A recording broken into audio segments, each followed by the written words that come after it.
الرحمن الرحیم،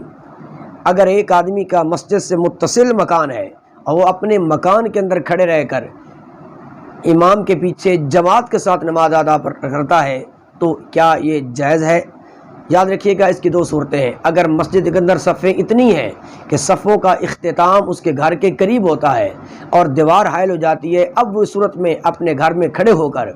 نماز جماعت کے ساتھ ادا کرتا ہے تو اس کی نماز ہو جائے گی۔ لیکن اگر مسجد میں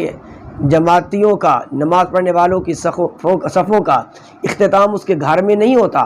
گھر تک نہیں ہوتا، اور وہ پھر اپنے گھر کے اندر کھڑے ہو کر امام کے پیچھے اس کی اقتداء میں نماز پڑھتا ہے تو اس کی نماز نہیں ہوگی، کیونکہ اس دوسری صورت میں مقتدی اور امام کا کیا ہے، ایک مکان کے اندر ہونا شرط ہے۔ پہلی صورت میں حکمن گویا کہ ایک مکان ہے جب صفوں کا اختتام اینڈ تک ہو رہا ہے، دوسری صورت میں چونکہ مکان ایک نہیں ہے تو لہذا اس کی امام کے پیچھے اقتداء صحیح نہیں ہوگی، اگر وہ نماز پڑھے گا تو اس کی نماز نہیں ہوگی۔ واللہ اعلم بالصواب۔ اللہ پاک سمجھنے کی، عمل کی توفیق عطا